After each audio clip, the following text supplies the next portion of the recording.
inizia la mia fede.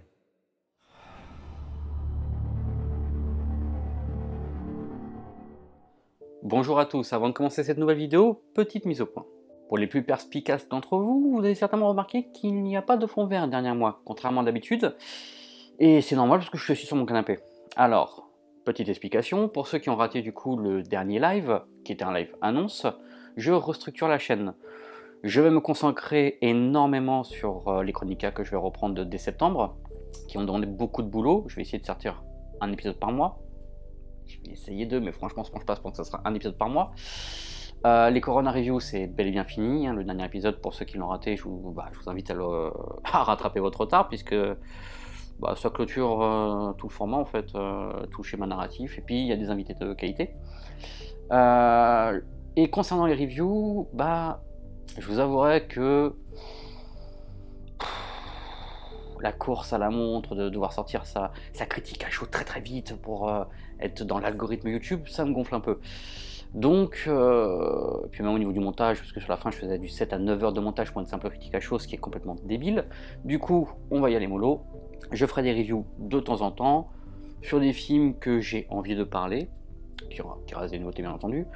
Mais fini le montage à outrance, fini les sketchs d'intro, et puis comme vous pouvez le voir, hein, plus de fond vert, je suis sur mon canapé. Ça aussi, ça a amené à évoluer, je pourrais être un jour assis sur mon bureau, devant ma DVD Tech, enfin, voilà, là, pour cette review là, ça sera devant le canapé. Ah, et puis bien entendu, qui dit pas sketch d'intro, dit forcément pas connard, parce que du coup, c'est un peu plus compliqué à gérer, donc, vaut mieux que ça soit juste une simple critique comme ça. Voilà, donc il n'y aura pas connard dans la review. Préviens-moi quand tu tournes la vidéo, hein. Quoi, j'ai dit une bêtise? Bref, traite de bavardage et attaquons le film du jour, Il Divine Codino, l'art du but, par Roberto Baggio. Réalisé par Laetitia Lamartine, il me semble que c'était. Alors le film, bien entendu, est un film biopic qui revient sur le footballeur Roberto Baggio, de sa naissance jusqu'à la Coupe du Monde 2002. Je ne vais pas tout d'abord donner mon avis sur ce que j'apprécie le film ou pas, je vais d'abord revenir sur les acteurs, qui sont tout simplement excellents. Vraiment pour quasiment tous. Alors l'acteur qui joue d'ailleurs Roberto Baggio, il a quand même une ressemblance assez troublante dans le film, je trouve. Sachant que c'est un acteur débutant, hein, c'est son premier vrai grand rôle. Et il s'en sort plutôt bien. Il y a eu beaucoup de critiques sur lui, notamment en France. Alors effectivement, si vous l'avez vu en français, vous allez le trouver à chier. Parce que le film, malheureusement, on va être cash, le doublage français est à chier. Mais à chier, c'est incroyable. Donc, pour les aficionados de VO, regardez-le en VO, parce que ça ne devrait pas poser de problème normalement. Mais voilà, traite de blague. Oui, je vous invite vraiment à découvrir le film en VO, donc en italien, et pas en VF, parce que la VF est vraiment, je trouve, désastreuse sur le film. Et bizarrement, ça joue sur le jeu des comédiens, du coup, qui pour le coup est assez mauvais. Vu que la VF est mauvaise, ça joue un peu. J'ai vu beaucoup de critiques sur le film, assez négatives, d'ailleurs, assez paradoxalement, beaucoup de France, d'ailleurs. Alors notamment, beaucoup ont reproché que il n'y a que très peu de parties footballistiques dans le film, c'est-à-dire qu'il y a très peu de matchs. On a du mal à... Pour ceux qui ne connaissent pas Baggio, ils peuvent pas se dire en quoi il était si fantastique que ça. Alors, il y a déjà un problème, je peux comprendre d'où vient la critique, notamment à cause du titre en France, puisqu'ils ont rajouté un sous-titre qui était L'art du but par Roberto Baggio. Ça te laisse sous-entendre qu'on va voir quand même quelques actions de lui. Ce sous-titre est qu'en français. Dans tous les autres pays du monde, dont l'Italie, il n'y est pas. Autre chose aussi, c'est que le film n'a pas pour but de te faire découvrir le footballeur, mais il a pour but de te faire découvrir l'homme. C'est-à-dire que le film, alors oui, il est sur Netflix, c'est une production malgré tout italienne, et le film a une visée italienne à la base. Il est là pour les fans de Roberto Baggio en Italie, qui connaissent tous son football, dont sa légende existe encore aujourd'hui, mais ils ont décidé donc de vouloir plus s'attarder sur l'homme, sur sa vie personnelle. Notamment l'impact qu'a eu la Coupe du Monde 94 sur lui. Et donc du coup ça va éviter tout ça, sa découverte du bouddhisme, ses relations avec son père, avec sa femme aussi, Donc voilà, le film décide plutôt de prendre ce parti-là. Alors, je peux comprendre, c'est vrai que c'est décevant de ne pas avoir des images de lui en train de jouer. Le truc, c'est qu'on parle d'un sport où tu es obligé de voir la gestuelle, la physique. Et oui, tu peux prendre des sportifs qui seraient capables de faire des dribbles, des dribbles, des passements de jambes, des belles frappes et tout ça. Le truc qu'il y a, c'est qu'il y a une chose qui est très difficile à copier, c'est la gestuelle, le langage du corps. Roberto Baggio avait un langage du corps très particulier, extrêmement particulier, qui n'est pas imitable par tous. D'ailleurs, encore aujourd'hui, on n'a pas vu de joueur capable d'avoir une gestuelle assez proche de la sienne, malgré les Messi et Cristiano Ronaldo. Alors, pour les pseudo-fans de foot, et oui j'ai mis des guillemets, vous allez comprendre après pourquoi, qui vont te dire ah non, enfin Roberto Baggio on s'en fout, Messi, Cristiano Ronaldo, Zidane. Alors déjà, Footix, ferme-la, hein, va voir des vidéos, apprends ton histoire déjà avant de parler. Je n'enlève rien le génie de ces joueurs-là. Mais Roberto Baggio, à part en France d'ailleurs, parce que je suis en France, Roberto Baggio a été l'un des plus grands footballeurs du monde. Pas que d'Italie, du monde. D'ailleurs en France on dit souvent de lui que ça a été l'un des meilleurs joueurs italiens. C'est faux, ça n'a pas été l'un des meilleurs joueurs italiens. Ça a été le meilleur joueur italien de toute l'histoire d'Italie. Et en termes de mondial, il a été l'un des plus grands footballeurs de tous les temps. Même encore aujourd'hui. Et d'ailleurs, allez dans d'autres pays du monde et parlez de Roberto Baggio. Vous allez voir ce qu'ils vont vous dire sur lui. Il n'y a qu'en France qu'il y a une sous-estimée un petit peu. Alors, je ne blâme pas la jeunesse d'aujourd'hui, parce qu'ils ne l'ont pas vu jouer, parce que son nom, on l'entend nulle part, jamais. Et puis en plus, généralement sur les anciens joueurs comme ça, leur seul repère, c'est les jeux FIFA. Bon, est-ce que j'ai besoin de rajouter quelque chose, sérieusement? Les jeux FIFA. Donc voilà, Roberto Baggio avait un jeu très particulier qui est très inimitable. Donc ça aurait été un peu casse-gueule de tenter quelque chose. Surtout que, alors, il n'y a pas eu de communiqué par rapport au budget. En même temps, en production Netflix, c'est normal, ils communiquent très peu là-dessus. Mais je pense qu'il n'y a pas un budget énormissime pour le film, on va pas se mentir.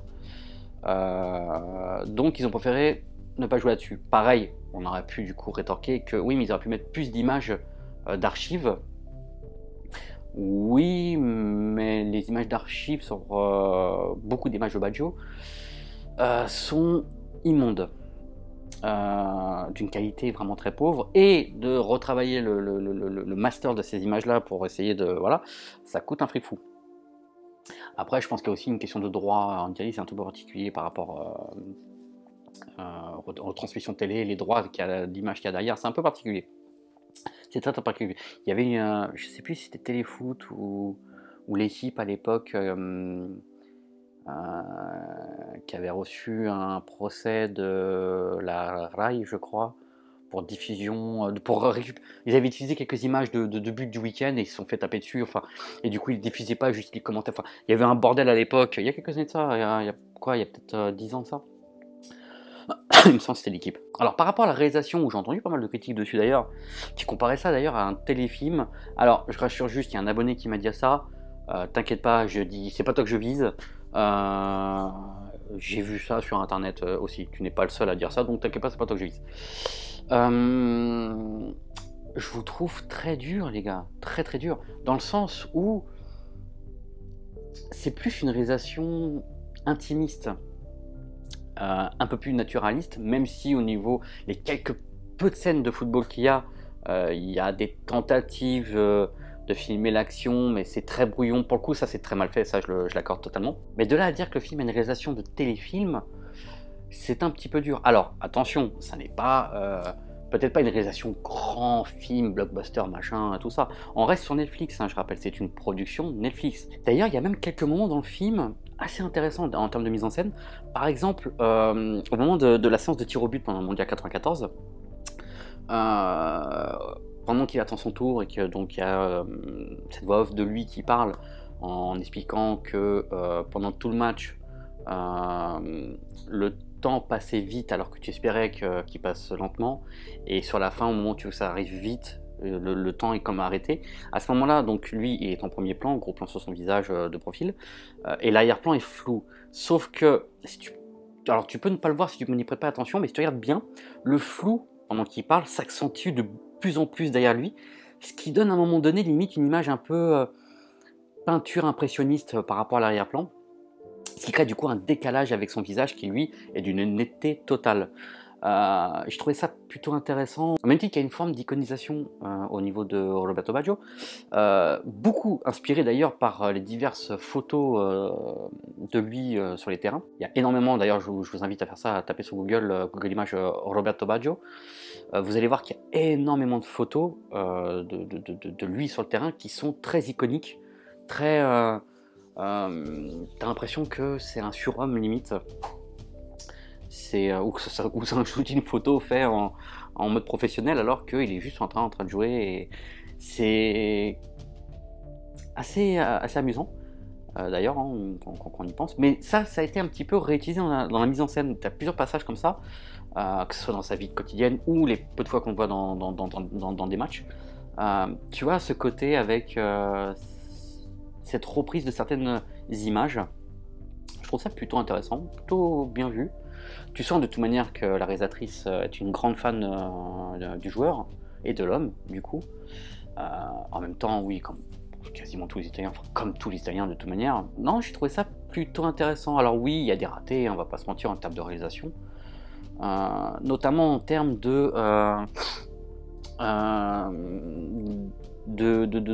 temps. Parce que le film se passe sur de sa jeunesse jusqu'à 2002. Il y a quasiment 20 ans de carrière qui est à l'écran sur un film d'une heure et demie. Donc ça, c'est un autre défaut du film. D'ailleurs, le film est beaucoup trop court, je trouve. Une petite demi-heure en trop, ça n'aura pas été de refus. Mais c'est vrai que du coup, en termes de temps, les jumps dans le temps sont mal amenés. C'est-à-dire que des fois, il faut plusieurs minutes pour comprendre « Ah ok, on est à cette époque-là ». Tu peux comprendre qu'il y a eu un jump dans le temps, mais tu peux pas forcément comprendre quelle époque on est. Il faut souvent attendre 2-3 phrases pour comprendre quelle époque on est. Et ça, par contre, c'est un peu mal vu, mais je pense que c'est peut-être dû, non pas à un manque de talent de la réalisatrice, parce que elle est plutôt douée. Hein. J'ai regardé un petit peu ce qu'elle avait fait avant. Elle a fait très peu de films pour le moment, mais il y en a eu un qui avait plutôt pas bien marché, mais qui a été remarqué par la critique à l'époque. Alors j'ai regardé vite fait le film qu'elle avait fait. Ça a l'air pas mal du tout. Honnêtement, ça a l'air pas mal du tout. Du coup, faudra que je regarde ça. Mais c'est pas le débat du film. D'ailleurs, une autre critique que j'avais vue aussi, c'était beaucoup de fans, encore une fois, se plaignaient du fait qu'on parlait pas de sa carrière quand il était à la Juve, à l'Inter, au Milan. Alors que par exemple, la Juve a été le top de sa carrière. Bon, déjà, j'ai envie de te dire, fin dans le carton. Fin dans le carton. Le top de sa carrière, ça a été Bologne. C'est la meilleure saison de sa carrière. Il n'a jamais fait mieux. Ensuite, d'ailleurs, vous citez 3 grands clubs, bizarre que vous ne citez pas les petits.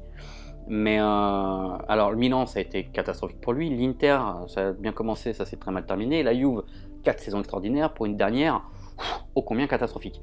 Après, il a eu beaucoup de blessures aussi, il a eu beaucoup de problèmes avec les entraîneurs. Ça a abordé vite fait, le problème des entraîneurs, ça a abordé vite fait au détour d'un dialogue. Parce que ça n'a... En fait, c'est ce que j'ai compris dans le film. Que ça n'intéresse pas de parler de ce que tout le monde sait déjà. Elle, ce qu'elle voulait aborder, c'était qu'est-ce qu'il y avait derrière la légende. D'où le pourquoi qu'on s'attarde beaucoup sur sa jeunesse, hein, les rapports familiaux, sa dépression à la Fiorentina, sa découverte du bouddhisme, la Coupe du Monde 94, donc Jump, et du coup, qu'est-ce qui a fait la carrière de Baggio? C'est cette Coupe du Monde-là. Ça l'a marqué tout le reste de sa carrière. D'où le Jump après derrière, jusqu'à 2002, puisque tout ce qui s'est passé après derrière, on s'en fout. Dans le sens où tout ce qui a été l'importance pour lui, c'était cette putain de Coupe du Monde. Et pourquoi 2002? et pas 98 par exemple. Parce que 2002, c'était la fameuse Coupe du Monde Corée-Japon. Baggio, à cette époque-là en plus, il était sans club parce que c'était très mal fini avec son club d'avant, enfin bref. Et c'était un peu un retour aux sources dans le sens où déjà à la base on voulait l'envoyer, plus personne ne voulait lui, et on voulait l'envoyer au Japon dans un club. Il y avait tout un rapport où il voulait participer à cette Coupe du Monde, et donc du coup voilà, on s'attarde aussi là-dessus, et on s'attarde vite fait sur donc la fin de sa carrière, non, la fin de son rêve de Coupe du Monde, puisque le film s'arrête à ça, alors que sa carrière continue jusqu'en 2004. Mais pourquoi ils n'ont pas raconté la fin de sa carrière? Puisque son rêve était terminé, tout l'objectif de sa carrière était cette putain de Coupe du Monde. Donc c'était ça en fait. Le but du film, c'est de raconter l'homme derrière la légende, tout simplement. Ça peut décevoir les fans, ça peut décevoir les non-fans aussi, de se dire « Attends, c'est un film sur le football, mais ça parle pas de football. » Mais le problème qu'il y a, c'est qu'on parle d'un biopic, et est-ce qu'il est plus intéressant de voir ce que tu peux déjà toi-même voir, hein, si tu as la curiosité, tu vas savoir quel footballeur était Roberto Baggio, tu as YouTube, tu as beaucoup de vidéos sur ses prouesses, sur ses matchs, des interviews, des machins. Tu peux trouver tout ça. Par contre, ce qu'on sait moins, c'est l'homme derrière la légende. Et il y a un équilibre à avoir là-dessus. C'est vrai que l'équilibre, après, n'est pas dingue. Mais après, il faut pas oublier un truc. C'est que le film s'adresse à la base de la base, au public italien. Et le public italien, ils connaissent parfaitement sa légende. Ils connaissent ô combien le footballeur qu'il était, le talent qu'il avait, même dans la jeunesse. D'ailleurs, c'est assez drôle, c'est que j'ai vu que même les Américains, en fait, ils connaissent archi bien Baggio. Enfin, en même temps, ça m'étonne pas, Baggio a vraiment touché dans le monde entier. D'ailleurs, petite anecdote sur lui aussi, c'est que Pep Guardiola, on lui a posé une question, plusieurs fois on lui a posé la question d'ailleurs, quel est le plus grand joueur que tu as pu connaître, puisque tu as joué avec les meilleurs, tu as entraîné les meilleurs, quel est le plus grand joueur que tu as connu? Malgré qu'il ait connu des joueurs comme Ronaldinho, Messi, Cristiano Ronaldo, enfin voilà, il t'a cité un nom, Roberto Baggio.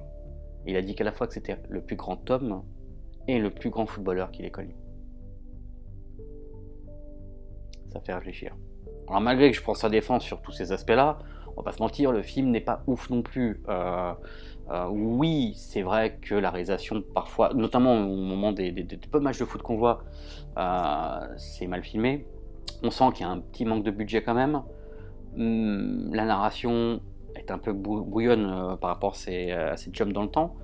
Mais ça va, c'est pas si mal. Si vous avez la curiosité de savoir qui était Baggio en tant qu'homme, bah regardez le film. Franchement, le film est pas mauvais. C'est pas un chef-d'œuvre. Ça n'est pas non plus une grosse merde. Il y a un entre-deux, hein, comme je dis souvent, la nuance qui se perd sur YouTube. Faut pas que sur YouTube d'ailleurs chez tout le monde.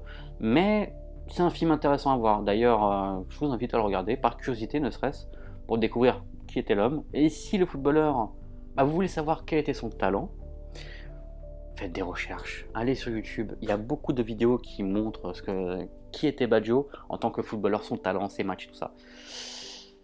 Voilà, d'ailleurs, je vais faire un live vendredi ou samedi, qui vient, spécialement sur Roberto Baggio. Je vais revenir vraiment sur sa carrière, montrer quelques images de lui en tant que footballeur, parler de quelques anecdotes, dont une peut-être un peu particulière. Je verrai à ce moment-là. Je verrai si j'ai envie d'en parler ou pas. Comme d'habitude, abonnez-vous si ce n'est pas déjà fait. N'hésitez pas à liker, partager, commenter. D'ailleurs, dites-moi en commentaire si ça vous dérange pas trop que je me filme comme ça, en décor naturel à l'arrache, sans fioriture, sans sketch intro, sans connard, sans tout ça. Je vous cache pas que j'espère que ça vous dérange pas trop parce que ça me permettrait de vraiment gagner du temps pour les Chronicas.